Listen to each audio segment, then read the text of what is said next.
Oh, come on! Look at this! I had to double jump to get to the platform, but at the same time, it set off my homing attack. What was I supposed to do here? Hello everybody, and welcome back to the channel. My name's Argonaut, and in this one, we're going to talk about what some fans consider to be one of the worst Sonic games of all time.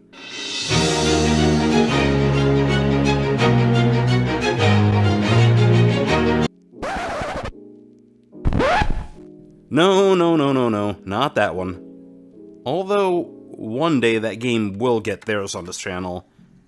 But, we're here today to talk about 2017's Sonic Forces, including its development history, story, gameplay, as well as my thoughts after exposing myself to it yet again after almost 8 years. That's right. I was one of those idiots that bought it day one at full price. I don't exactly want to talk about it. But, before that, if you like this video and want to see more like it, feel free to click that subscribe button to keep up with me. And with that little bit of shameless self-promotion out of the way, on with the video. Initially beginning its development in 2013, shortly after the release of Sonic Lost World, the game was designed to have a darker tone and themes than the prior Sonic games released up until then. And the developers, noting all the Sonic fan art over the years, decided to include a character customization system into the game, so players could finally live out their dreams of teaming up with Sonic. After officially being announced in 2016 alongside Sonic Mania, Sonic Forces was released about a year later worldwide on PC and consoles on November 2017 for the Blue Blur's 25th anniversary. Oh, look how cute! They thought people were going to check out the controllers based on this game! I am and always have been a huge Sonic fan, and always buy every Sonic game that comes out for PlayStation consoles, no matter how many times I get burned by them. Just call me a glutton for punishment, I guess. But, after buying this game on launch day, I proceeded to play through it heavily over the course of about a month, and I somehow put about 41 hours into it. Apparently to this day, only 0.2% of players have platinumed that game. And I'm a part of that 0.2%. Now, I remember back at that time actually enjoying the game, despite thinking that the levels were a little bit short, but overall, I didn't exactly have too much of a problem with it at the time, although I barely understood the story, but then again, I was barely paying attention to it while I played.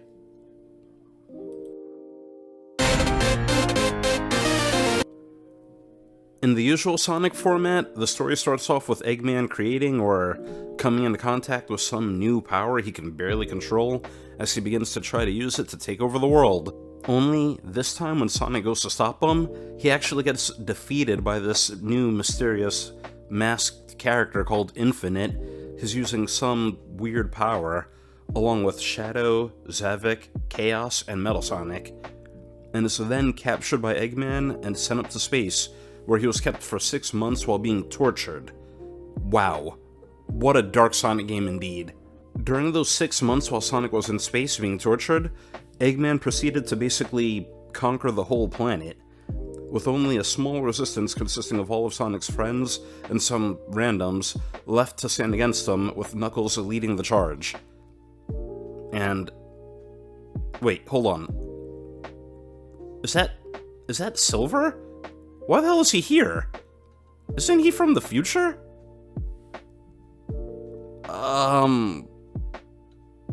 Ignoring that, Tails apparently didn't handle it well after Sonic got captured and was off on his own.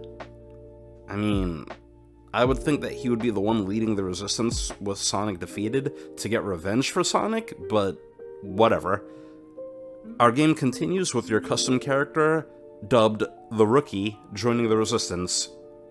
One of the Rookie's first missions is to go rescue Sonic, who Eggman apparently had locked in space on a newly rebuilt Death Egg, so he could show Sonic what he's doing to the world after his defeat.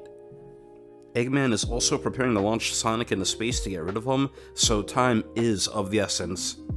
After the Rookie goes to the Death Egg, they succeed in shutting down the power to Sonic's cell, and Sonic, after being wait, hold on. They said Sonic was tortured for 6 months, but yet, he looks perfectly fine. Not weakened, bruised, sad, nothing. Like he was just chilling in his cell on timeout for an hour. He even makes a joke about a chili dog shortly after he leaves. I also thought that Eggman put him on the Death Egg so he could show Sonic what he was doing to the planet. But yet, Sonic didn't even know he was in space to begin with until he broke out of his cell. Whoa, we're off planet! I guess anyone who crosses Eggman gets a one-way trip to space. No way I'm sticking around here. There's nothing to run on. Also, Eggman was about to shoot Sonic off into space to get rid of him. Now, I don't know if it's just me, but doesn't Eggman seem like the type of person to maybe gloat about his success to Sonic up until the end? So why wasn't he there, like, at all? But, anyways, Sonic breaks free, meets the Rookie, and they go back to Earth together. Meanwhile, back on Earth, we see Tails getting attacked, and asks for Sonic to save him, and lo and behold, out comes classic Sonic from a portal to the rescue. Fun fact here, this is actually the Sonic from Sonic Mania. At the end of Sonic Mania, Sonic gets sucked through a wormhole, and this is apparently where he ended up. I love that Sega actually tried connecting these two games with each other. It's also worth noting here that they made a retcon to Generations. Instead of this being young Sonic from the past, they've changed it so now he's Sonic from another dimension. Truthfully, I preferred it when he was young Sonic from the past. But, those are our 3 characters. I think this is the first main Sonic game since 2006 where you're able to actually play as any other character besides Sonic. The 3 then go on missions around the world trying to figure out Infinite's power and how to stop Eggman's plans and defeat his army. As the game goes on, we find out that Infinite has the ability to essentially create holograms and images, but the holograms are so real that if someone were to get hit by one of them, their body would actually believe that it's taking damage, so you would actually get hurt for real. Basically, imagine Mysterio from Spider-Man, but it's so realistic that your body actually assumes that you're getting hurt, so you do. After a run-in with Infinite, the Rookie picks up a prototype version of the Phantom Ruby, the power source that allows Infinite to use his powers, that he'd intended to destroy. Also, before their confrontation, we find out that the Rookie had a prior run-in with Infinite where Infinite destroyed his town, while the Rookie ran away instead of fighting. But right before this fight, the Rookie thinks self-inspiring words that Sonic said to them, which helps them find the resolve to stand up to Infinite. I actually find it to be really cool that Sega at least tried to establish some type of pre-existing relationship between your character and Infinite. Our 3 protagonists proceed to destroy the Death Egg after Tails figures out that Eggman needed a huge power source to power the Phantom Ruby. But, to no avail. It turns out Eggman actually had the power source hidden under his Empire's fortress. As the final battle starts unfolding at Eggman's Empire, it turns out his plan is to have Infinite create a fake sun to wipe out the Resistance. But luckily for the Resistance, the Rookie is able to use their prototype Phantom Ruby to cancel out the fake sun that Infinite generated, leading to one final confrontation with Sonic and the Rookie teaming up to take on Infinite. And after he loses, Infinite runs off saying he can still fight, but unfortunately that's the last we see of Infinite. And after beating him, the Rookie and Sonic go into Eggman's fortress to destroy the power source for the Phantom Ruby. But it turns out Eggman incorporated the Phantom Ruby into a special robot that he made. Now, in my headcanon, I like to believe that he ripped it off of Infinite and put it into this robot, although I think more than likely he may have just had a second one lying around. The game's not exactly too specific on where he got this one, but anyways, this leads to a cool final confrontation between Eggman and our 3 protagonists. After Eggman gets defeated, and with the Phantom Ruby destroyed, Classic Sonic gets returned back to his time. His dimension. Darn it. Somehow. I guess the Ruby's power was keeping him anchored in that dimension? I think I actually read a fan theory somewhere saying that Classic Sonic was a creation from the Phantom Ruby, and then when the Phantom Ruby got destroyed, he just vanishes. I think that type of ending for him would have been a really surprising twist that would have left the viewer in a little bit of shock. And when you see the cutscenes of the game, it almost feels like it was actually meant to be that way. Although, from playing Mania, we clearly know that that's not the case, but how cool would that have been though? But, as for the Rookie and Sonic, after everything is said and done, and the long cleanup process begins, they pretty much say their goodbyes and go their separate ways, with Sonic running off into the sunset, and the Rookie swinging his way right on out of the franchise, because we'll surely never see them again.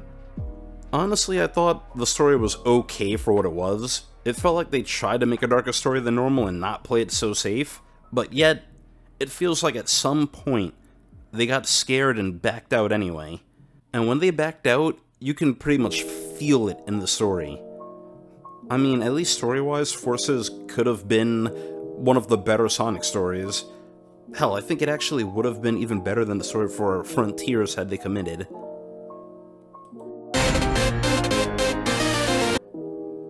For the graphics of Forces, Sonic Team wanted to pull away from the fantasy worlds that they did before, and wanted to create a more realistic and desolate world.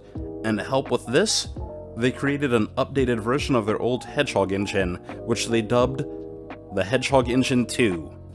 Graphics-wise, I thought everything looked pretty good. They even reused Sonic's model from Unleashed, a game that came out almost 10 years prior to Forces, and I barely even noticed. Now, for the music of this game. I actually thought the music was the best part of Forces. Tomoya Otani was back at the helm for the music of this game, and I think every track was memorable in its own way.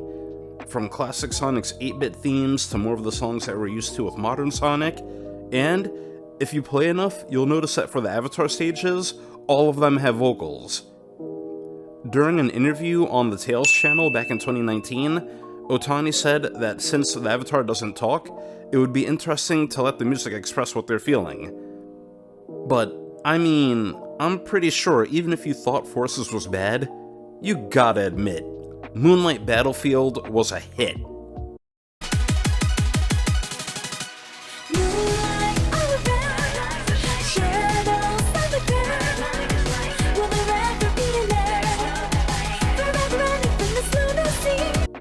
There are two things I can't stand about this though, is that when you die, the music starts over from the beginning, instead of just continuously playing. I mean, come on, you tear through the levels in about a minute and a half to 2 minutes. You might as well just let it play through instead of restarting it.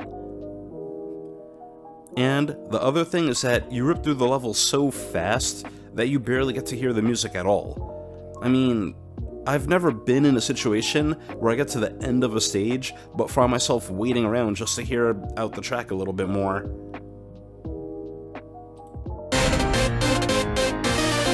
For Sonic Forces, there are 3 different types of playstyles.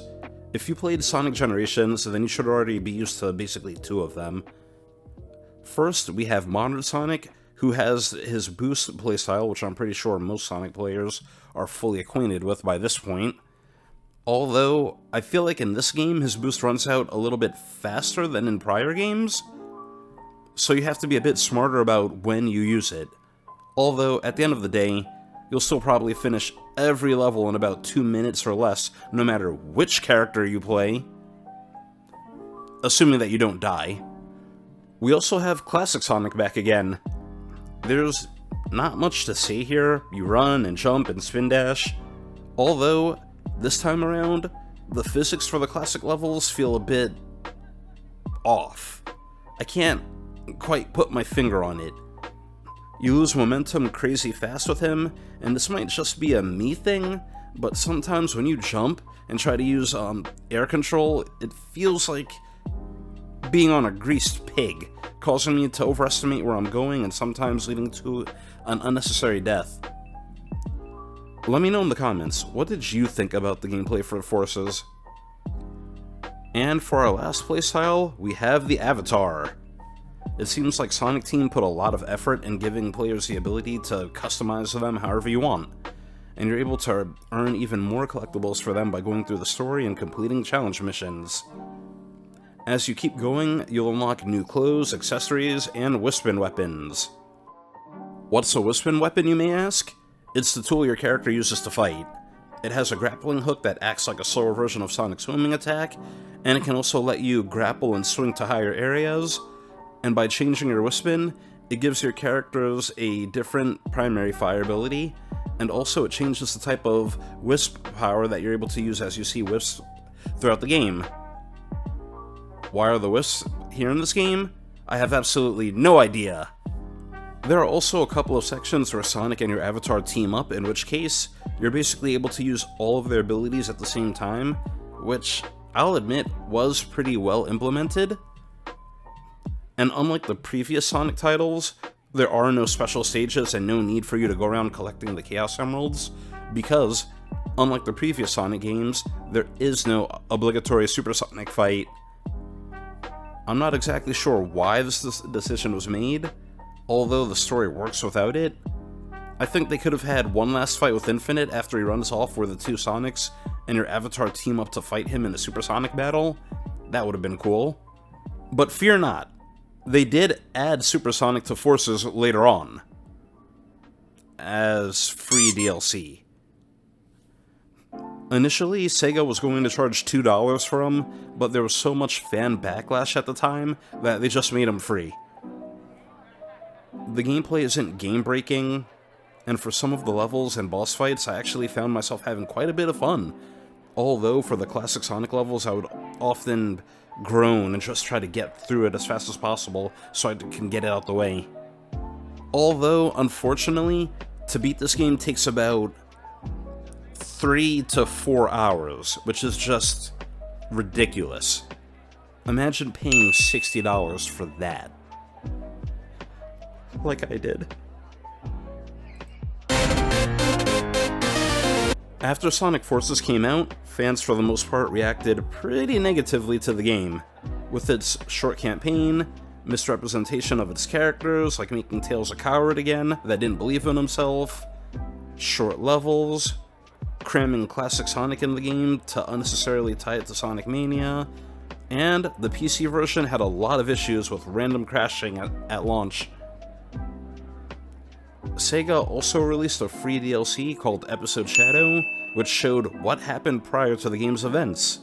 Basically, while on the way to infiltrating an Eggman base, Shadow beat up a bunch of nameless mercenaries. And right before he entered the base, their leader challenged Shadow to a fight. Shadow, of course, beat him in seconds and then called him weak. That leader gained motivation to become stronger and let Eggman experiment on him afterwards, and that leader would later on go on to become Infinite. Yep, that's right. Infinite's origin story is Shadow hit him a couple times and said you're weak. Say, this kind of reminds me of... I don't know what's going on anymore. He's so cool, but he's so goddamn dumb. He is a literal giant f***ing baby. But Sega, learning from their failure with Forces, went on to create Sonic Frontiers, which is mostly praised by fans and critics alike.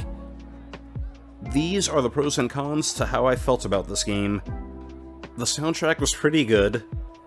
The modern Sonic stages actually were a bit of fun. I really had a fun time with the last boss fight. They actually attempted to put a dark turn on the Sonic story. Customizing the avatar was pretty fun. And these were the issues that I had. The game had a 3-hour story. I mean, what more do you say to that? Like, what? Classic Sonic somehow felt horrible to play this time around, despite the fact that Mania came out where he felt good to play. The levels were way too short. I get being fast, but being able to shoot through a Sonic level in 1.5 to 2 minutes is kind of crazy. The music restarted if you died. they also didn't fully commit with what they were trying to do. Like, they made the story dark and then backed out halfway and tried to reverse course, making a mess. And Supersonic was DLC.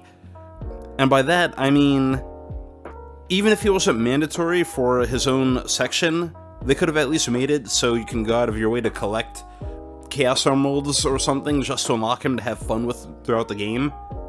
Something that you have to earn, not just download off the store. In conclusion, I don't think Sonic Forces was the worst game ever. I had moments where I was actually having fun, only for it to end way too soon due to the short levels. I also like that they tried tying this game and Classic Sonic together. If Forces had been as much of a success as Mania was, then fans would probably still be talking about that to this day. I also find it kind of funny that when they tried that this time around, Forces, the modern Sonic game, was the problem. Then, when they really loosely tried it with Frontiers and Superstars, remember, the last boss for Frontiers can actually be seen in the background of Superstars, thus loosely tying them together. But anyway, I find it funny that Superstars, the classic Sonic game, was the problem that time around. If they had either committed all the way with the story, or had longer levels for everyone besides Classic Sonic, I'm sure Forces would have done better, or would have been remembered for having done at least something well, but having issues with both was pretty damning to it. But, let me know in the comments, what did you think of Sonic Forces? Did you agree with what I said? Did you disagree? Let me know in the comment section down below. Thanks for watching, and I'll see you next time.